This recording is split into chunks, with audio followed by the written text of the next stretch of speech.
Well, welcome to today's call. My name is Dean Evans, founder of Leading Minds Australia, and once again, it's my absolute pleasure to have on the line with me today Alice Hammerley. Hi, Alice. How are you?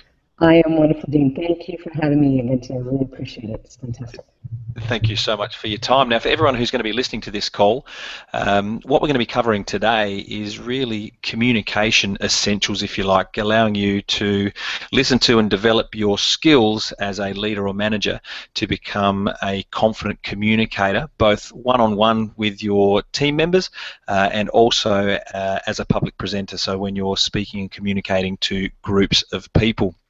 And as we get a little bit further into the call, Alice is going to be unlocking some of the simple skills and tactics, I suppose, or techniques that you've got available to you to increase the power of your message and the way you can influence the people around you. So I'm really excited to hear what Alice has got to say. Now, before I flip over to Alice and ask the first question, it's really important, everyone, to understand that I've done the vast majority of my training with Alice through a number of different trainings that I've done with her. So most notably coaching, mentoring, public presentation skills, body language training, language patterns, advanced listening skills, just a whole range of skills and techniques that I've been able to develop under Alice's leadership and mentorship that I am really, really excited for you to get the opportunity to learn from today. So without any further delay, Alice, I guess I'll hand over to you by asking the first question, which is, why does communication matter? It's a great question. All right, so communication matters because from a human point of view, we need to be listened to and heard and understood. When we are listened to and we are understood, then we know what we need to do with that information. And I mean it from a call to action, and we'll take it from a leadership point of view.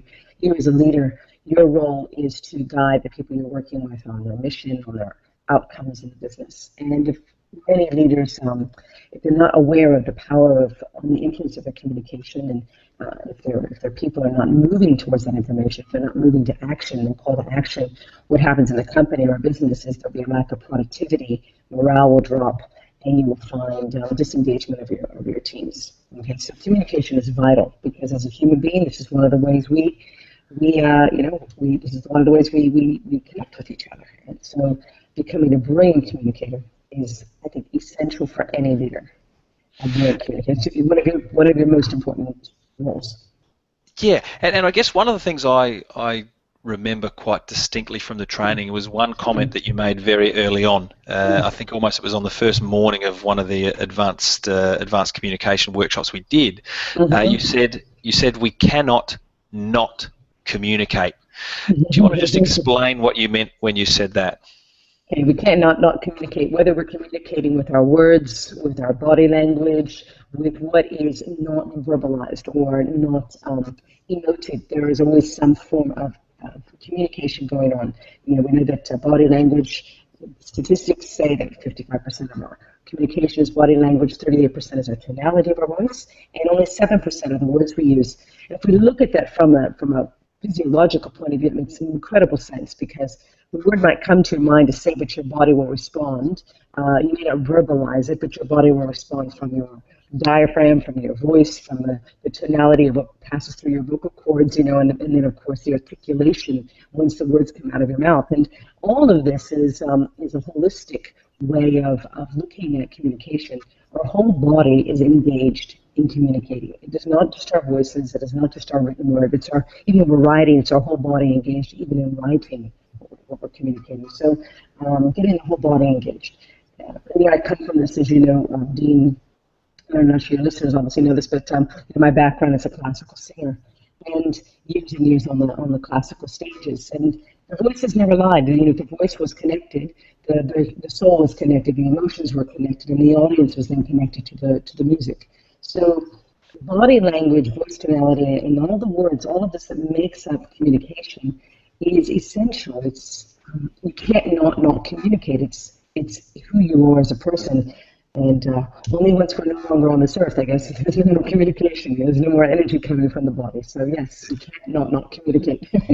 And I guess that reminds me of if we want to talk about the importance of communication and teamwork. I mean, anyone listening to the call, if you could imagine that that there would be a room of nearly 80 people, all following Alice's lead, your lead, Alice, and singing a number of songs, is the way that we started our trainings.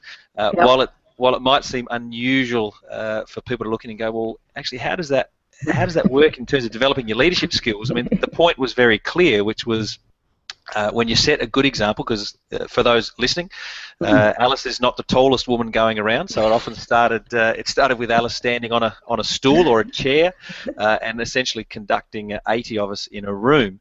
Yes. But the inherent message was that we followed your lead. We were very clear on what the instruction was, and we all sang the same words in time with our leader. And what happened was we all sang in tune. And I think the analogy there is with really powerful and confident communication skills, you can actually get that result within your team, which is have everyone singing in tune. Yes, and then in harmony. And in harmony, exactly, which was ironic to hear so many people say, they couldn't sing, but still they could. So, I guess when you broke down those statistics there, 7% of our communication is words, 38% is tonality, and 55% is non-verbal. I guess in terms of suggesting where do we get the biggest bang for our buck, it's pretty clear that it's in that non-verbal communication. So do you want to explain a little bit more about the importance of body language when we're communicating? Absolutely.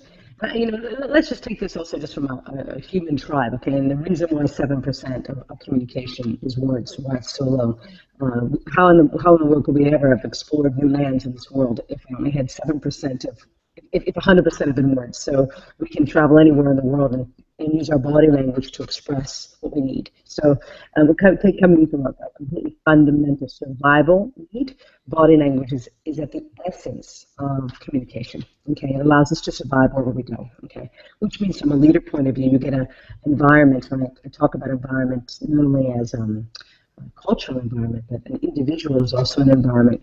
So the most you are able to adjust yourself with that body language to be able to be open to the communication. So let's talk firstly. One of the things I talk about in every training is the openness that your body needs to have as an open stance.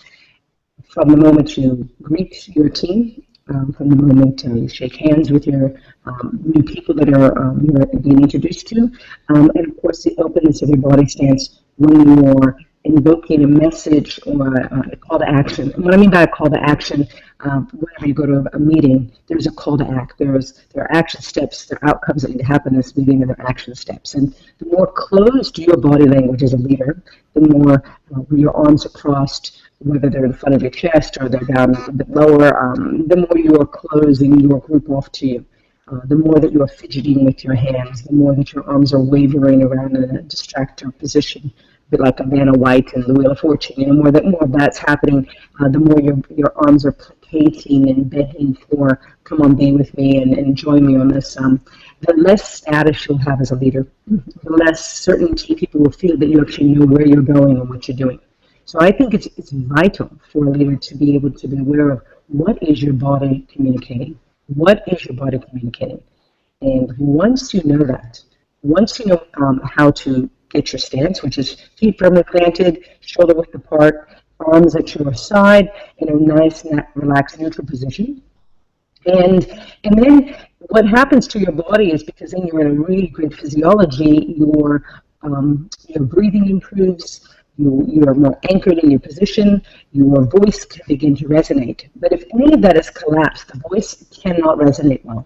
And that's why I get everybody singing first and foremost, Dean, is because people's voices need to be heard, and singing is the primary, it's a wonderful metaphor for everyone has a voice. And when we all resonate together, when we all sing in tune and or sing in harmony, our voices are heard, what we say is mattering, what we're doing matters. And I think, that's what leadership is making people feel that they matter.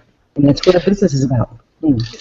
Yeah, it's I was looking at YouTube a few weeks ago, and a man Just that a I few follow weeks on. ago? Not today? What's going on, Dean? This particular clip was by a guy by the name of Simon Sinek, Yeah, yeah. and I Start know with you. why. Yeah. Yeah, that's right. Yeah, I mean Mm, that's one of the most powerful ones, and he gave a talk around what do people want to feel in the workplace? They want to feel safe. He said mm, people, our natural evolutionary brain suggests that we're always looking for the tiger in the grass or the danger around mm. us, and Yes. leaders that have I guess a real essential skill to make people feel very safe, to make them feel that Mm, they matter, that they're cared mm, for, mm, becomes a very attractive leader. And by attractive, I don't mean obviously yeah. physically. I just mean Mm, mentally and emotionally. mm. And then that built in quite interestingly to a little bit more research I did from a group called the Heart Math Institute that went on Yes. to suggest that, or have proved that. When two people are in rapport with each other, there's Mm-hmm. actually an electromagnetic energy field that is set up external to around our bodies that actually Mm-hmm. works like magnets to bring people to us. Mm-hmm. And what the researchers suggested was the ability to communicate well, to get in sync with other people or to be in harmony with the people around us, Mm, plays a real part in getting people to follow us, to to do the things that we're asking them to do. And I mm, think that's a really cutting edge bit of research, again building on the power of non-verbal communication to build very mm. strong links between individuals and teams. Well, and you see that when there's deep rapport, I know that you were very, very happily married. I'm very happily married. But your words are not necessary. Our thoughts are being crossed over where I'm sure you're thinking a thought and your wife says, oh, I was just thinking, and you're like, oh my goodness, I was thinking that too. And yeah, and we see that with great teams where, one of the things I know that I've talked to you a lot about, Dean, is the importance of, uh, you know, all communication is the response you get, and the person who's responsible for the communication is you, and the person responsible for receiving the communication is you. You are the radio signal, and you are also the listener. So the signal that you're giving, and that comes from, I agree, the HeartMath Institute talking about the electromagnetic energy, which is far greater in energy than the brain. And Simon Sinek's talking about feeling safe. I mean, that goes back to that reptilian brain response, which is fight, flight, or freeze. Yeah. And when we feel the fight, flight, or freeze, we will not listen to anything someone's saying. And then when you're a leader, you create an environment of fear, you create an environment of domination. That reptilian brain response kicks right into your listener. And they have a couple of choices. They can fight you, or they'll run away from you, or they'll freeze. They'll freeze up.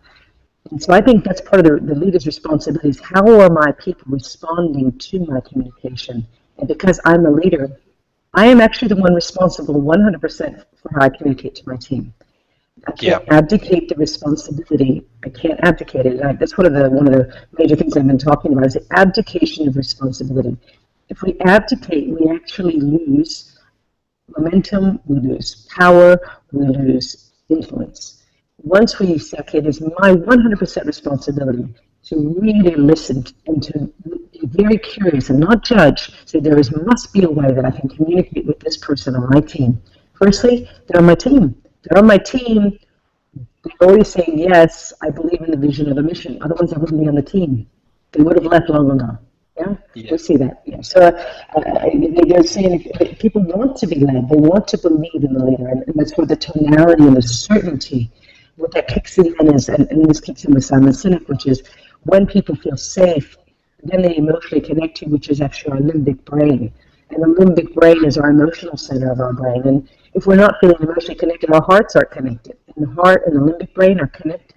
So this is key to understanding human behavior. Is that if our hearts are connected, we will do, because admittedly, we have passion, we love somebody, we have passion, we love our business, or finally the business is actually, we love who we work with, we love who we're working for, we will do whatever it takes. And when we do whatever it takes and we're in deep rapport, we don't even need to be told what to do because we have such passion and love and connection. And I'm not talking romantic love. We love what we do. We love who we work for. We will be thinking interdependently of what we can do to grow the business and how to improve the systems and the experiences and the customer experiences. It makes sense. It becomes a family. It becomes a relationship. Yeah, and I think one of the things you said in there was about, the meaning of communication is the response we get.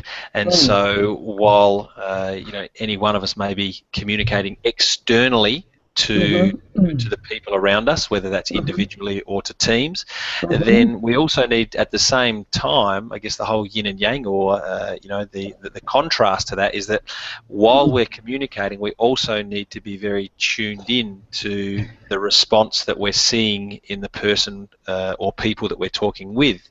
So yes. what, and then that's essentially so that we know whether we're on message, whether they're getting they're Mm, getting the right message that we want to convey to them.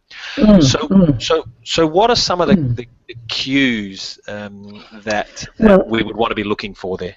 Well, since we're speaking about radio communication, if you have white noise coming from your radio, you'll adjust the signal. You'll adjust the signal. Remember the olden days when we used to forget what the time we had the digital radio stations. Remember the days when we used to drive in our car, and we used to just adjust just to get that tuning just right Yep. until it was a really clear signal.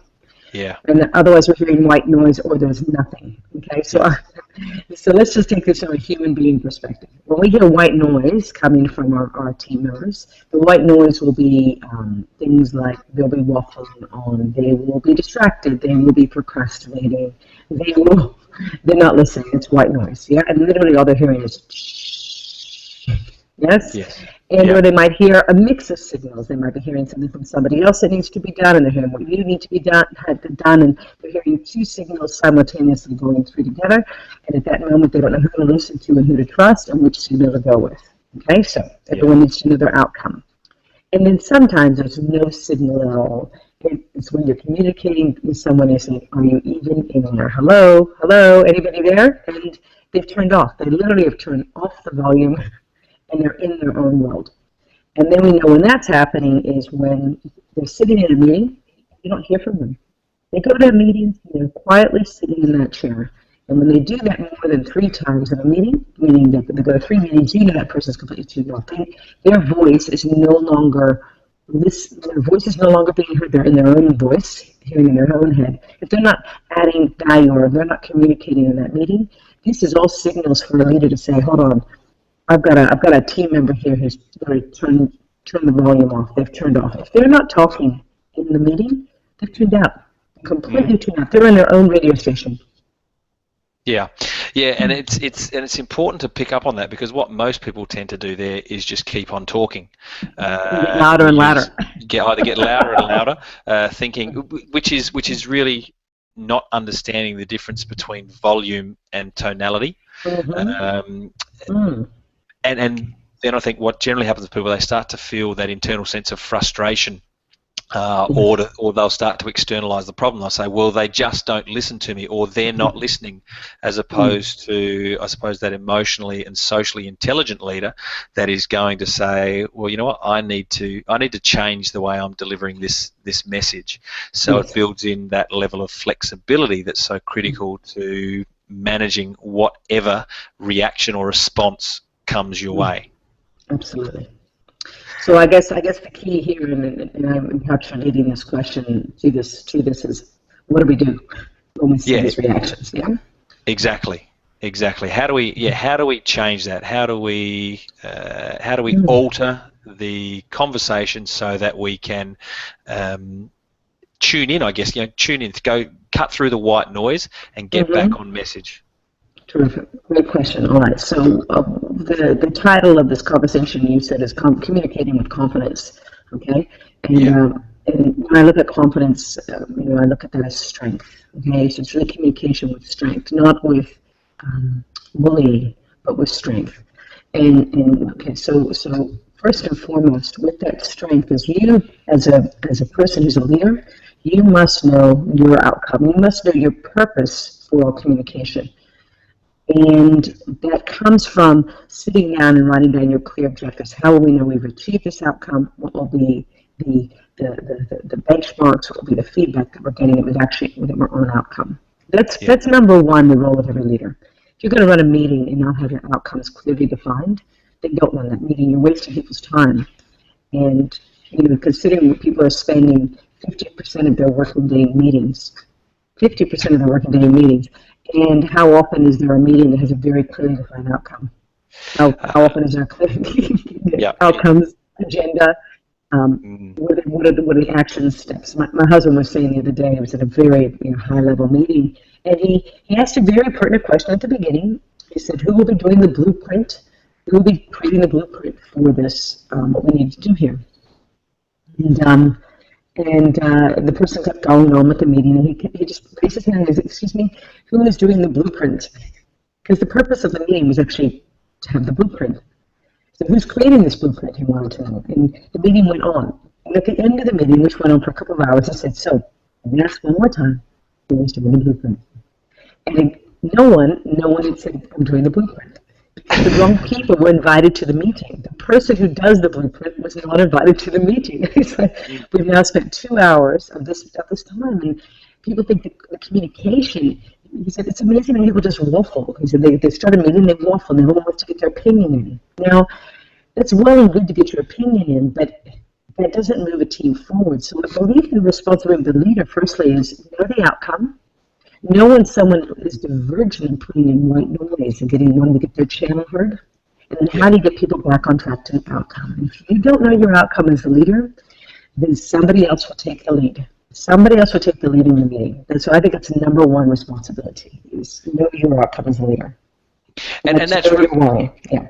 And that's so important because, as you said, it just sets the direction. It gives people something to focus on. And also it's important because when you're very clear in your outcome or the direction that you're going in, invariably when the conversation does get off track, because in every meeting I've been to, I certainly know, it does get a case where any one particular individual feels a need to deliver their opinion, which is fine. People can do that. We know whether that opinion, or you can be very clear on whether that opinion is actually adding momentum to the direction of the conversation towards the outcome, or whether it's starting to take things off in a tangent. And as you said, a strong leader knows or can hear that and can bring the conversation back on, back on track, back on task, moving towards. So, the outcome's really, really, really critical. So, if that's step number one, Alice, what's the next step in communicating with confidence? So, once you are very clear on your outcome, and I'd say to leaders, just look, if you're sailing a ship and you need to get to shore, you have to focus on a point on the shore. And as you sail your ship in or your sailboat, you are tacking and jibing as you need to go to get, and adjusting your sails. Okay, that is your role, number one. Okay, and the minute someone, as I said, someone backtracks or sideways, goes sideways, your ship is not going to end up at that outcome. It's going to take a lot longer to get there. Okay, so with that, then knowing your outcome, know your evidence as well. What is the evidence that you need to see that you've got that outcome?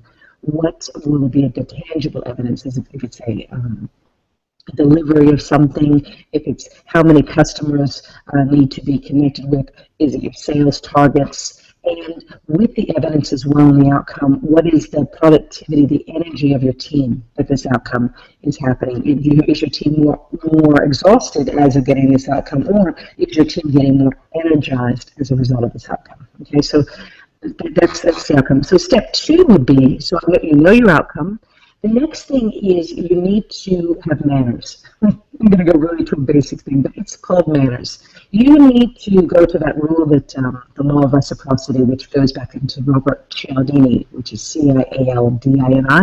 The laws of influence, this book, great laws of influence. I think it's a must for every leader to ingest, think about, utilize these laws. And the first law is that law of reciprocity, which is the laws of please and thank you. Having gratitude and graciousness. Because the law of reciprocity really kicks in the ability to develop a strong rapport.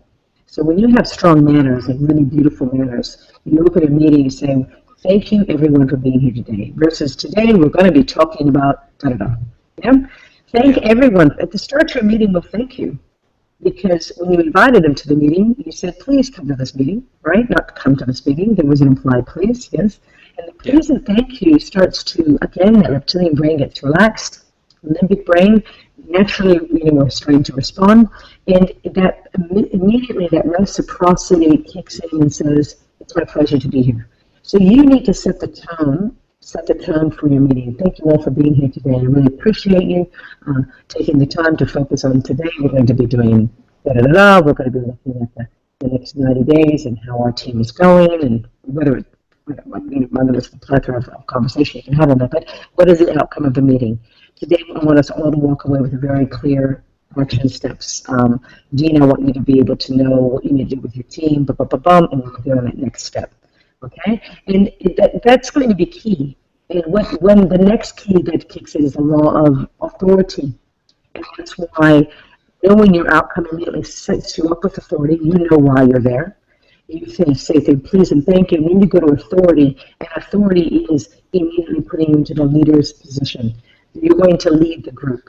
If somebody else leads the group, you lose your authority. And when you lose your authority, your level of influence completely drops. So if someone else takes the authority in the team, that person is now what we call the rapport leader. You must be the rapport leader. Whoever says, I'm going to lead this meeting or lead this company or lead this team, you have been given an opportunity, but you need to earn the leadership. There's no one leading if there's no one following you, okay? If there's no one following you, you're not leading. You've just been given a position, okay? So how many people are actually following your lead? And you'll see that by your behavior. What I see, it's like looking at a family, Dean. You watch the children, you'll see the parents. Yeah, watch the children's behavior. Watch how the children walk. Watch how the children talk. Watch how the children are out in public. And just watch those parents and see that there's a very strong similarity. Yeah. Okay, so it's because it's that subtle influence, isn't it? It's the ability to lead. It's the ability to lead without having to necessarily always be at the front of the pack. And that reminds me of one of the best pieces of advice I got very early on in my career from one of my mentors when he said, if you know I'm doing my job properly, if you don't know I'm the one in charge. And the ironic part to that was we knew Michael was his name. We knew Michael was in charge, but he gave all of us the space to go and make some decisions and contribute onto how how that particular team could run and function. And it was a very powerful way of I guess building not only a trust in him, but building a trust within each of us that we had each other's back and everyone had the best interests at heart. So yeah, really powerful that understanding of what is influence. It's the ability to let other people take the lead sometimes. Well, I think this is fantastic. So let's talk about Michael for a moment. One of the things we know that when people from human behavior, when somebody is good at their job, when they're good at their job, what is it that you are looking at to know that they're good at their job? So there was a leadership influence that he showed that allowed you all to say, okay, this is how I can do my job. This is how I can make decisions. This is the standard here. And one of the things, and a lot of research that I've been doing over the last 14 years, is really looking at how many people are actually educating themselves in a way that best suits their productivity, getting things done. Okay, so when you know that someone's good at their job and you know a leader's good at their job, you've just said, I was going to say, you either watch him do what he's doing, or you see the results of his work.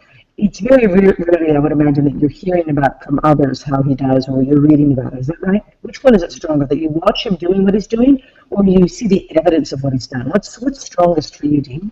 For me, it's watching how they do it. I'm always the framework I have is education, observation, application. It's learning what they're doing, observing how they're doing, learning how that works, and then applying it, and then obviously noticing the result that's coming. So I've always been, curious as to understanding how do people do what they do, or why are they doing what they're doing. So the process, I guess.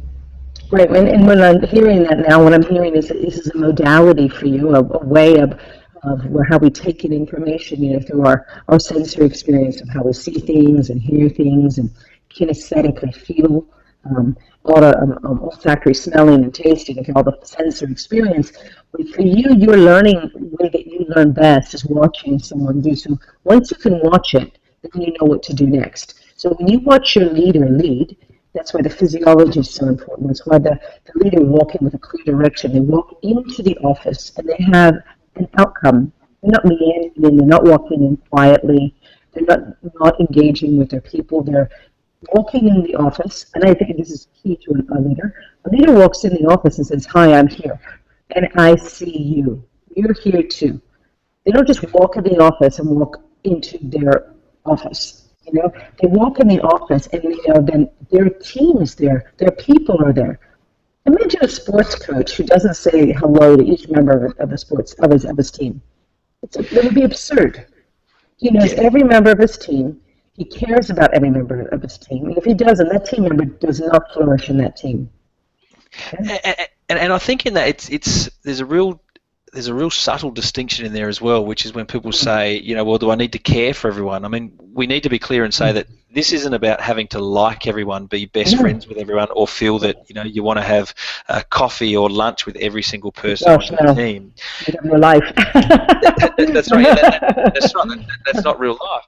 The point being is that we still must demonstrate a high level of care for people, and I have a firm belief that we learn most from the people that are least like us.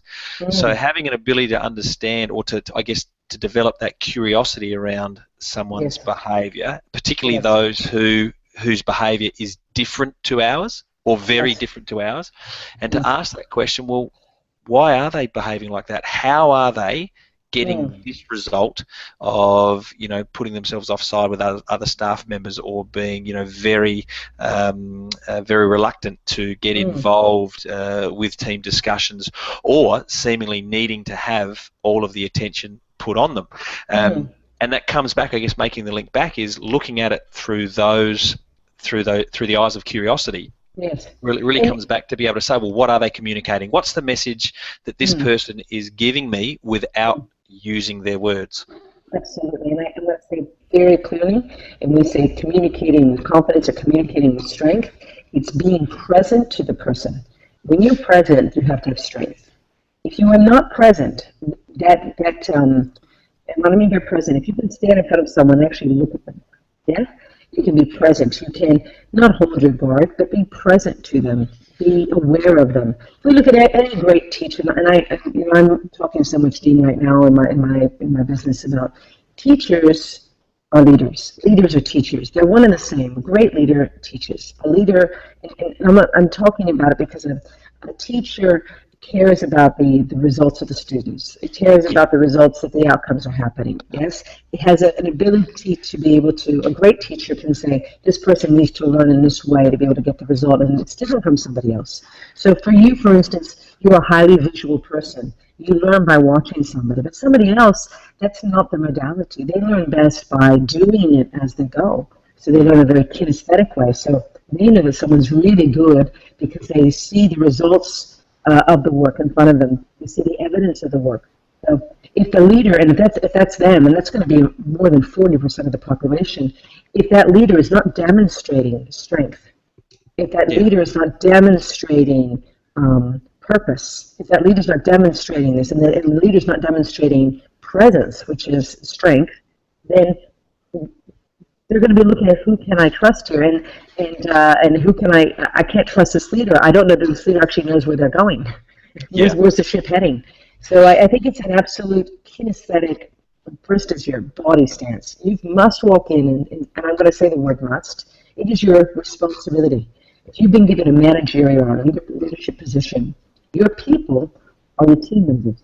I had a training just the other day, and I had a gentleman who runs a company, and very good with all the systems that he runs, very good with all the systems, but he has challenges with motivating his people, and so what ends up happening for him is he ends up doing a lot of the work, so he doesn't hand over things as much as he can.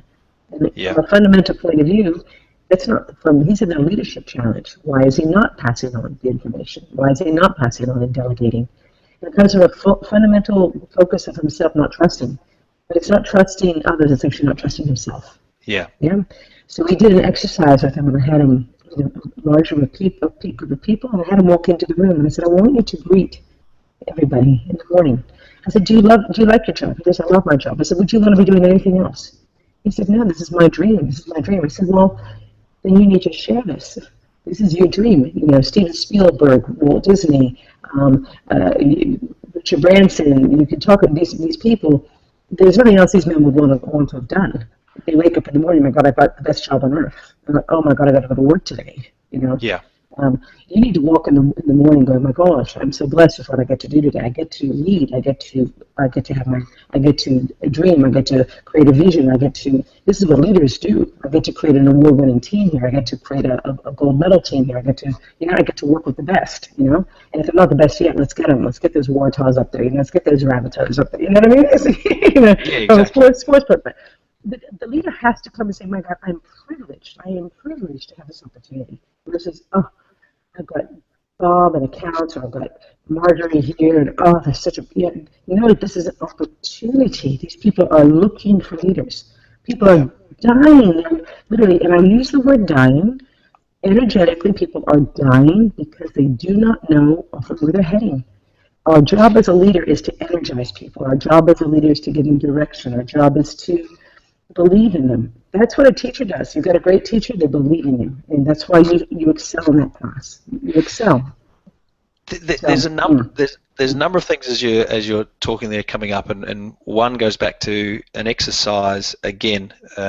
If everyone gets the opportunity to train with Alice or with myself, because much of what you taught me, I use in my trainings as well. And I remember one when we talked about being present, and we had to pair up in groups. Again, we had a room full of 80 people, so there's 40 groups there, and we had to be present for the person we were paired up with. Now, bear in mind, the people in that room came from came from all across Australia, so none of us really knew each other to start with. We didn't have an existing relationship, and one of the exercises was for 5 minutes we had to stand still, looking at each other, and we just had to be present.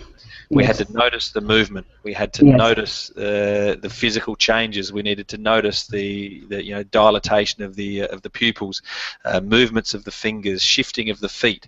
We had to do that, and it was very much the give and take. You know, while you were noticing what someone else was doing, you also noticed that they were noticing what you were doing.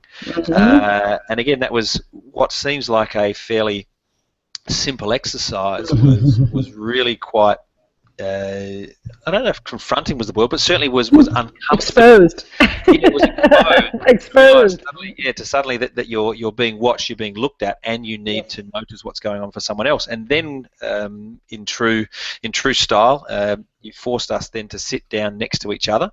Well, actually, you didn't force us. You suggested we could do it, and we all followed. So there's a great indicator of the importance of communication again. We sat down shoulder to shoulder with in our pairs, and we had to close our eyes, and then we had to start making certain gestures with our hands. And I remember I was sitting with Sam Staker. You'd remember Sam? Oh, yes. And I remember sitting there, and you asked us to really get a sense of what the person was doing next to us with our eyes closed. And I remember I was making circles with my like wax on, wax off, Mr. Miyagi Karate Kid, wax on, wax off with my right hand.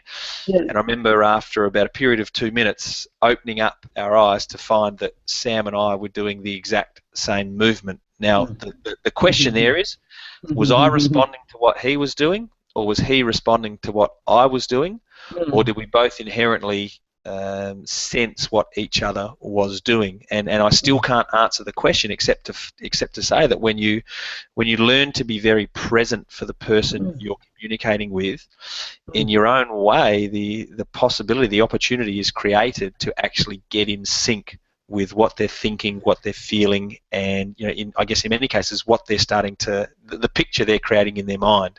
Yes. And all of that comes down to communication, recognizing the non-verbal signals, cues, language that they're bringing out. So what are they saying? What is their body telling us about what they're getting from the message we're delivering, and what are they giving in return, or as you said often, hearing what is not being said. Do they say something but pause on it? Do they swallow before it comes out? Is there a graveliness in their voice? Is there a hesitation or a desperation or a disappointment in the voice? What are we picking up from that? Absolutely, which is all energy. To be honest, this is energy. It's all energy, And as you're talking, there's just a little diagram that I've been noting down of all the things that you've been saying. And if we're talking about, communication, it's about focused communication. It's about being very focused on the message we want to deliver, but also very focused on the person that we're talking to. Absolutely. And what are the ingredients or the sectors, I suppose, that build that? What I've noted here is purpose. It's knowing your outcome, being very clear. It's having passion. It's about sharing your dream, as you said, between Spielberg and Disney. If you're passionate about what you do, you love your business, love your role, you love the opportunity to go and work with people. That's a passion that needs to be shared. Of course, we've just talked about the importance of presence, of truly being present for that person, and I think that is strength. Again, I think of the exercise where you made us change our body position simply from having hands crossed in front of our body to having our hands crossed behind our body to having our hands just resting down by our side. And again, that goes back to old American Indian folklore of walking into tribes you didn't know with your arms outstretched and your palms facing forward, which was essentially saying, I've got nothing to hide. And I think if we've got that mix of purpose, of passion, of presence, then it builds with us a level of persistence in order to push through the white noise, to push through the blocks that we're getting, to stay present for someone until such time that they can recognise for themselves that we are trustworthy and that we care for them and really want to see them function either better as an individual or function as a more effective member of the team. And it all comes down to the thing we keep talking about, which is communication. You cannot not communicate if you're standing with arms folded in front of you. What are you communicating? Potentially communicating resistance or distance. And how many times? Disinterest. And how many times do we get lost in our own communication style, and therefore become closed off to the messages we're getting from the person in front of us? Absolutely, and like what you said before a few minutes ago, when you said it's the differences that make the differences in the persons where you grow the most, and of course, in this, if we look at this, it is the differences in the people that make the differences in your life. The differences are the contrasts, and if you close off to those contrasts, your business, your leadership cannot grow, because you will just be creating the same. Yeah. So the differences. Yeah. If we look at Jobs and we look at Wozniak, they were different. Yeah. If we look at Disney and we look at his brother Ray, they were different. It's these differences that make this happen. If everyone was the same, we wouldn't even have vanilla ice cream, would we? It would be so there would be no growth, there would be no creativity. It would be so the differences, when you feel that difference in a person in your team, be open to them. And I love this word, you said before, it's exposed. I think, in all the years that I've worked with leaders, the ones who were the most powerful were the ones who were happy to be exposed. Not because they're hiding anything. They were open, they were present, they were, and what I mean by exposed, they had nothing to hide. Those that were having challenges when they went up the ladder, they were afraid of being found out that they didn't know. They were afraid of being found out they were a fraud. Because often people move up that ladder and they don't feel they're ready yet, but they get it because they've gotten results in some way. But I call it that the Swiss cheese moments happen. We talked about that before. The Swiss cheeses in your education. To be exposed. What if I don't know what I'm doing? What if someone's better than me? Or what if I can't get the result that I'm here? And there's this exposure. When you're fully out in the sun, you don't put any sun cream on. That's a danger zone, right? So if you're going to be exposed in the sunlight, you've got to make sure you've got yourself prepared. So this is the education, and I believe communication across the board. For me, just want to say this to all the listeners, is you never, ever, ever stop learning how to communicate effectively. To me, it is the absolute fundamental skill of any human being. We need to become masterful communicators, and it is a skill we work on every day, just like a violinist plays the scales every day, just like a ballet dancer does their pliés every day, just like the athlete goes and kicks that ball every day, does their ball skills every day. Your role as a leader is every day to work on your communication skills. But you need to know what skills the fundamentals are. And most people don't know what they are. So that's this conversation. Yeah, it is, and it again, it comes back, it fires up, I guess, shines a light on some of the other key messages that I'd taken out of the last 5 years of developing my own leadership style. And when I say that, I guess what I really mean on a deeper level is actually exposing my the real me, the real personality that I have, bringing that to it, and very early on, again, it was drilled into us. You need to get to that point where you're comfortable with yourself, that you have nothing to defend and nothing to prove. And again, that's different. It's not as simple as saying, well, this is who I am, take it or leave it. The power of a great communicator is understand to say, well, this is who I am, and now I'm prepared to bend and flex as much as possible in order to allow the person that you're talking with, developing, coaching, mentoring, training, inducting, recruiting, selecting, bend and flex as much as possible so that they can get comfortable and start to uncover for themselves their own skills and strengths, their own unique shining light, I guess, that then is going to add value. And the flip to that is the error that I made very early on in my leadership management career, was I would recruit people either formally or informally that were very much like me. And the error of judgment there was that not only did I stunt their development, but I stunted my development, because I wasn't exposing myself to people who would push, who would challenge, who would hold me to account for what I was saying and doing. And then you couldn't bend to be flexible. Then you see, that's right. You became more and more rigid. Yeah. Exactly, and that was great, because I was always rigidly right, i.e. I would keep doing the things that I knew I could do, but I would never extend myself. I don't know, never, but I would be less confident about extending myself. And what do I mean by extending? Going and communicating with people who I considered to be, stronger than me, more dominant than me, smarter than me, more intelligent than me. So I made the mistake very early on, I think, of getting by more on charm and charisma than character and grit.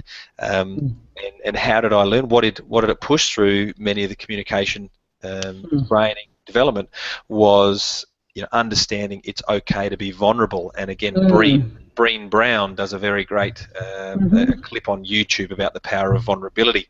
And that really comes back to saying it's about being emotionally exposed. Well, communicating to people around us that we have more to learn sets up that, I think, that growth potential in everyone else, where as a leader you are deliberately demonstrating that you are invested in your own personal and professional development. And therefore, that's the example that flows through your team. And again, it may not be saying it, but it's the power of the non-verbal communication. What are we doing? We're studying, we're learning, we're listening, continually demonstrating that there's more to learn, there's more to know, there's more to do. You never arrive. You never arrive in that. It's ongoing, as long as you're. I love the metaphor you've got going here, and I've just drawn a tree. You talk about.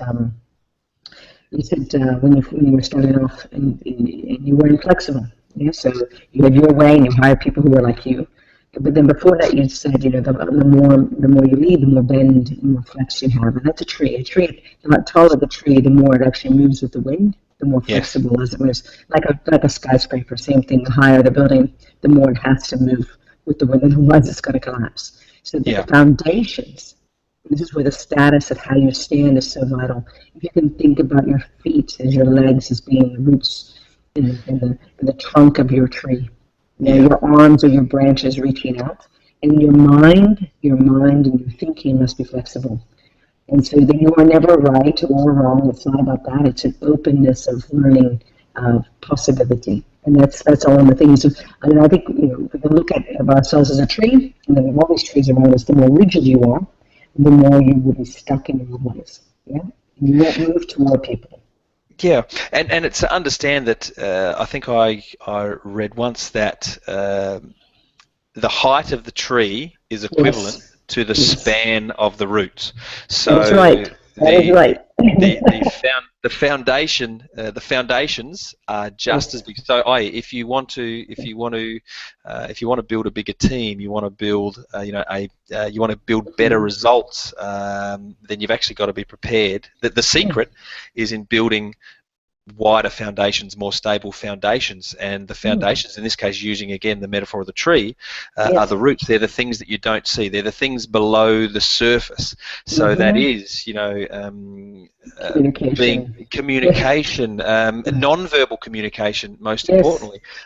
Tone of voice, being aware of the emotional response that that is building in ourselves from the communication, and also the emotional response that we're getting from the people we're communicating to. These are the foundational elements. These are the roots, or as you once said, the fun is in the fundamentals. So the fun part of working with people is when everyone's I guess amped up, motivated, energized to do the thing you're asking to do. Well, what produces that? It's the fundamentals, and fundamental of everything we do is our communication, because of what we said at the start of the call, which is we cannot not communicate. Everything is communication.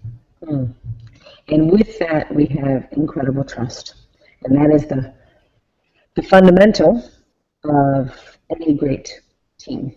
Is there's trust, and with that becomes that rapport. And I guess the fundamental for everybody to listen to the people who've been with you for a long time. They're part of your root system, literally. Okay, how are you treating those people? How is their tree doing? How are they growing? And if they leave your company, and this is why I've seen so many companies, they're the people that were vital to the beginning of the business.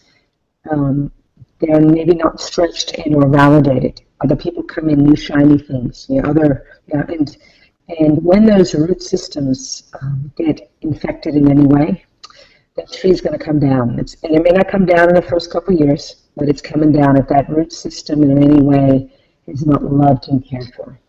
Yeah. It's those. And just think about we get any poison or any toxins in that root system, the tree's dead. We just don't see it at the top yet. But the root system, how are your roots doing? How are your roots doing? If people are walking out of your business, that's your root system is not healthy. Yeah? If you're not attracting great people into your business coming in, and I look at the feet, I always look at the legs. The legs to me are the root systems. Wherever I'm going to, I'm putting where am I going to put my roots? Wherever I put my roots, I have to validate. That's why I say when you walk into your business, your roots are walking in. Remember, your feet are walking in. People walked in. You spend time with them and really validate them, be present to them. There's so much there, and I mean to link that back to people. We talk about how do we create our world? How do we create our reality? What, as you said at the start, what is communication? What are we communicating? We're always communicating through the five senses. See, hear, feel, taste, and smell. We've all been into businesses or teams that smell off. There's literally that you leave with a bitter taste in your mouth. I think for most people though, for many people, the strongest senses they get are, seeing, hearing, and feeling. And when we talk about communication, if people are seeing positive communication, they're seeing strength within their leader. That leader is communicating through words and tonality, a very clear message, and they're delivering that with passion and with a presence. That's what people are hearing. And what does that generate? It generates a feeling. And we talk about the three brains: the head, the heart, and the gut. And it is that gut instinct that builds trust. And trust is the most, for me, I think in many cases, trust as a leader, as a manager, is the most powerful motivating factor, because not only does it bring people together around the campfire, if you like, but it also allows them to feel safe enough to step into the darkness, which is exactly what happens when we ask people to do something different.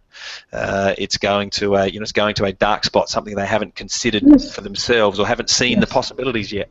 So being able to build trust through our communication is an absolute imperative skill for everyone to develop, and it is one of the roots of the tree. It is. Be kind to your tree. Exactly. And that kindness is the key here to it. Kindness. Are you being kind? Who are you being kind to? You're being kind sometimes. You're being kind to everyone. Yeah, and people will say, "Do you need to be cruel to be kind?" I don't think I don't want anyone to misunderstand our message here, which is you got to be cruel to be kind. Absolutely not. Not at all. No. Anything other. That's right. But you do need to hold the line, and that is to again, the analogy of two hands in the back. One is pushing and one is there supporting. And I certainly know, you know, almost all of my experiences through undertaking training, you know, with you or being mentored by you or coached by you, never once has it been, you know, that's okay, you know, you've got it now, that's everything you need to know. There is always one hand gently. I don't know. There's certainly pressure there, you know, a steering in the right direction, and the right direction being the one that was right for me and allowed me to step outside of that comfort zone, but always done with a you know, with a presence and a purpose on, you know, this is where you need to go. And what was it? It was communication. There was a vulnerability, and the other point I wrote down here was, you know, very on in that coaching training, it was about not showing emotion to your team, being very staunch. And yet what I noticed, the more advanced training and development that I got to do with you, was that you would have moments in the training room with people where, you know, it was obvious that that you know, you were very emotional about the breakthroughs people were having or the insights they were sharing. You know, eyes would tear up. There was a real loving heart in there, and it was a moment where I thought, well, you know, we don't need to be cold-hearted leaders that always seem these towers of strength and absolute, you know, rocks rather than trees. And that flexibility, that vulnerability, was the thing that it was chopping off the dead branches in order to allow new growth to occur. And how do we do that? It is through that vulnerability and communicating a warmth, a presence, a care, a deep level of care that really brought about not only the best change for people in those rooms, but obviously since the work I've been able to do outside of that, teach and share that with other people, the growth and change that I've seen through you know, new and emerging leaders, which is you know, the market or the person that I work with most. Almost this new level of awareness of, man, it's okay to admit that I haven't got it all together, and in that moment, that's where the leader steps forward. That's right. Signs of life. Well, this is fantastic. We could talk about this for hours and hours.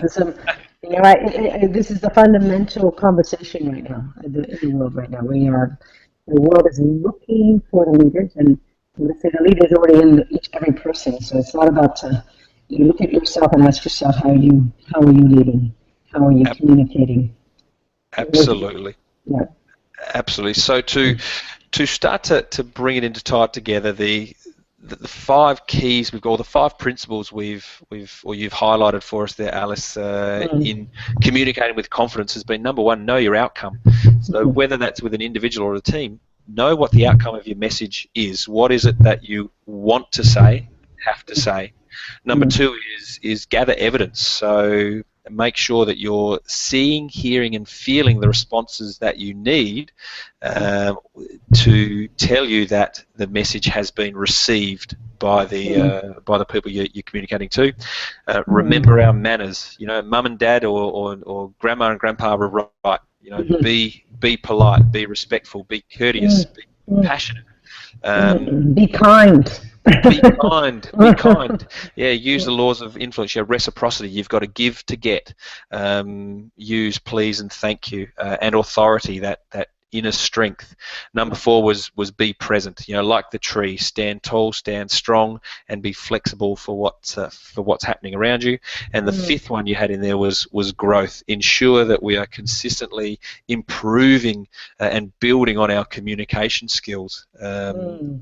Understanding the way I think, you know, the law of bounce, which is you've never landed. You bounce on one skill or one level of skill, and then you've got to bounce again to the next one. So know your outcome, gather your evidence, use your manners, be present, and continue to grow. And I think anyone listening to the call could easily understand that you know, aligning our communication to those 5 principles will allow any single one of us to build the power of our message, to amplify the level of our influence, and I guess seek to consistently develop and build the confidence and trust in other people, and invariably ourselves. So really high value call today that people can take just so much from.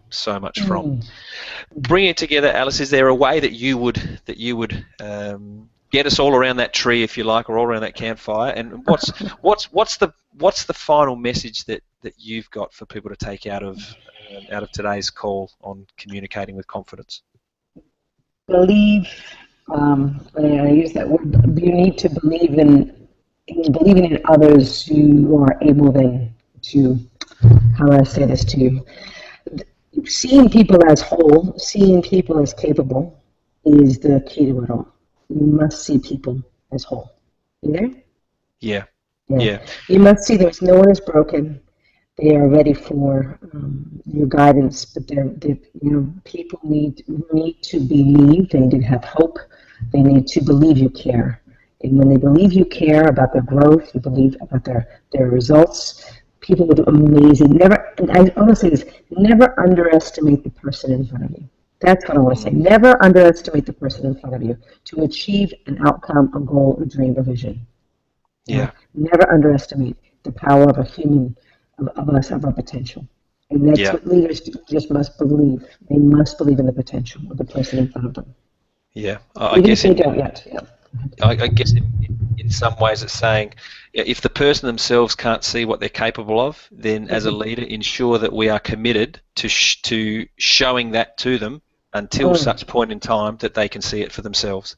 It's parenting, darling. If I can't see my children springing off, creating their own trees, growing their own fruit, then my child remains a child.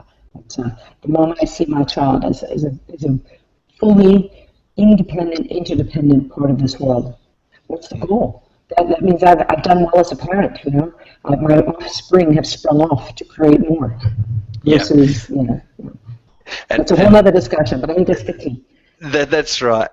In the same case, it's exactly the same discussion. It's succession planning. What do we want to be communicating? We want to be seeing our teams go off and build their own careers, and whether that's within our own businesses, our own organisations, or external to that, the goal of the leader must be to create enough self-trust in that person that they're confident enough to go and build their own career, take risks, take chances, which is exactly what we've done to get to those to get to the roles. Or the people listening, it's exactly what you've done in order to be a leader or manager. You've taken risks and taken chances, and our legacy is to allow other people to take those same risks and those same chances. And how do we do that?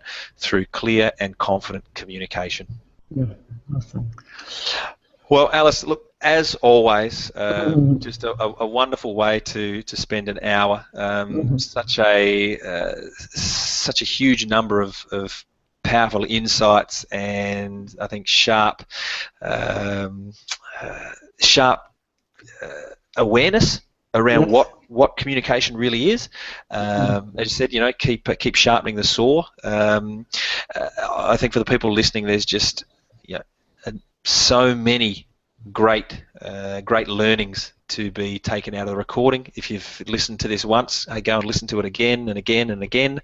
Keep listening, keep getting the insights, keep rolling the ideas and principles around in your head, so that they fit for part of your own leadership skill, and ultimately understand that that's always done with an attitude of growth and contribution, and adding that or making that a key of our communication style or our message that you want to deliver is a really great way for building the kind of teams and businesses and organisations, corporations if you like, that really are going to see some outstanding results produced worldwide in the years to come. So Alice, on behalf of everyone listening, obviously myself, thank you so much for again being so kind in giving up your time today and adding to the development of people around us.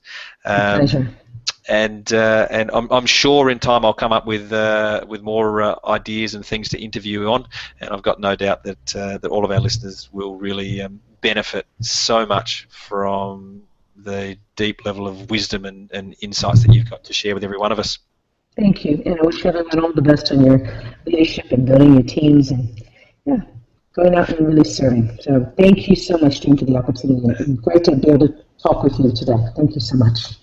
Thanks, Alice. Everyone on the call from all of us here at Leading Minds Australia, here's to your higher success. Bye for now.